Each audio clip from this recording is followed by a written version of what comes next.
Hey everyone, welcome back to TabletSage. Today, I'm diving deep into a head-to-head comparison between two color e-readers, the brand new Kindle Colorsoft and my long-standing favorite, the Kobo Libra Colour. The Kobo Libra Colour has been my top pick for a while, but Amazon's Kindle Colorsoft might just give it a run for its money. Let's see if the newcomer can dethrone my trusted champion. Build quality and ergonomics.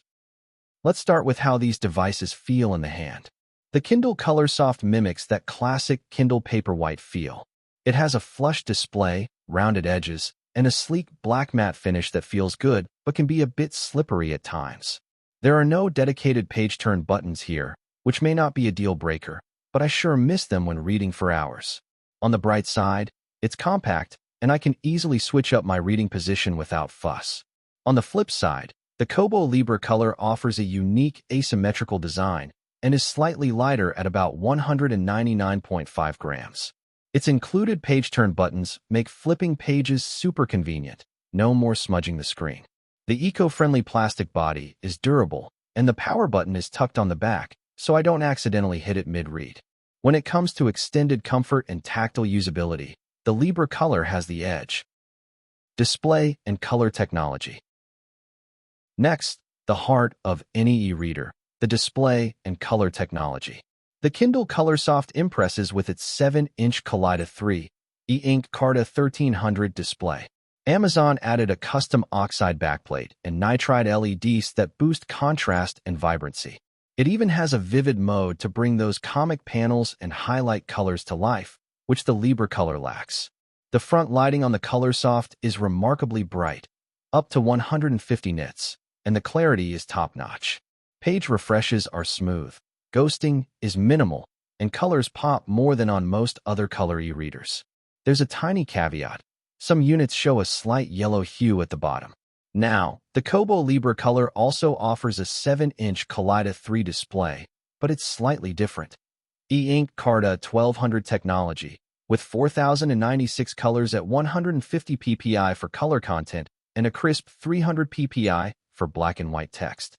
Colors are more muted out of the box, and while it's still a pleasant experience, it lacks the punchy vibrance of the Colorsoft. Ghosting is a bit more apparent, and the display feels a tad darker compared to the Kindle. But here's a cool secret. In the Kobo's developer mode, you can tweak settings like saturation and contrast.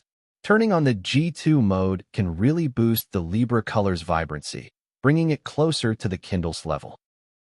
Comic book reading. For comic fans, this next section is crucial, the comic book reading experience.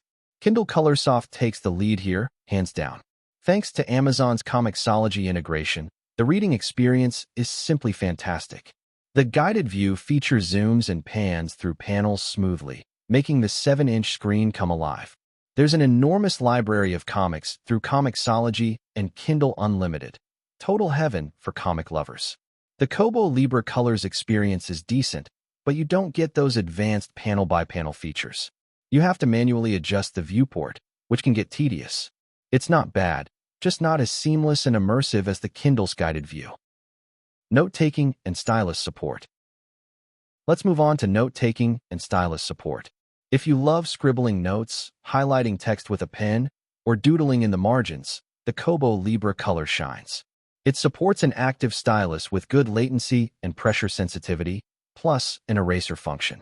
You can take either quick notes or switch to advanced notebooks that even convert handwriting to text. It's not perfect. The pen sometimes stays detected after you lift it, but overall, it's a game changer for people who like to annotate directly on the page. Kindle Colorsoft doesn't do stylus. You can highlight text and make notes with the on-screen keyboard, and you can sort and search annotations nicely. But if you need that handwriting feel, the Kobo wins. Software and reading experience. Let's talk about software and the overall reading experience. The Kindle ecosystem is smooth, familiar, and super user-friendly. You get plenty of fonts, layout adjustments, dictionaries, and the WhisperSync feature. Highlights are a breeze, and you can choose multiple colors for annotations. Everything just flows. Kobo's software is also excellent and is known for its in-depth customizations. You can tweak fonts, margins, line spacing, pretty much anything. There's a built-in store, dictionary, and the ability to write on ebook pages. The reading experience feels a bit more open, with support for various formats. However, color customization is limited, and PDF handling isn't as slick. If you want a straightforward, polished experience and better highlight management, go with Kindle. If you crave customization, stylus note-taking, and format flexibility, go with Kobo. Honestly, it's a tie, depending on your preferences. Battery life and charging. What about battery life and charging? Kindle Colorsoft wins by a hair. With front light at 45 nits, you get around 25 hours of reading. It also supports wireless charging. Just pop it on a stand, and you're good to go.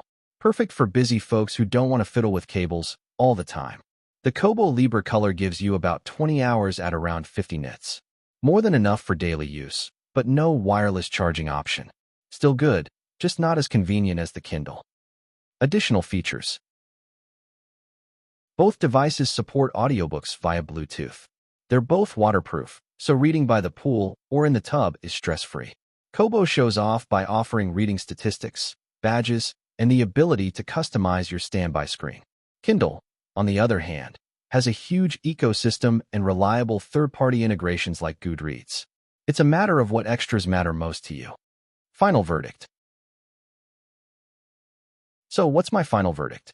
It really comes down to what you need most. The Kobo Libra Colour, my long-standing favorite, still tops my list for its note-taking, comfortable design, and eco-friendly build. If you love annotating, journaling on your e-reader, or just prefer a more hands-on feel, Kobo's your best friend. But I can't ignore how the Kindle Colorsoft has won me over in certain aspects. The display is brighter and more vibrant, perfect for comic book lovers or anyone who wants that extra punch of color. The user interface is smooth, and the ecosystem is unbeatable for seamless reading. In the end, both devices are incredible color e-readers. The Kobo Libra Colour is my current champion, but the Kindle Colorsoft is standing right next in line, ready to take over, especially for comic aficionados and those who crave that bright, vivid screen. Thanks for hanging out with me today. If you enjoyed this comparison, hit that like button and subscribe for more in-depth e-reader and tech reviews. Let me know in the comments which one you're leaning towards. Until next time, happy reading.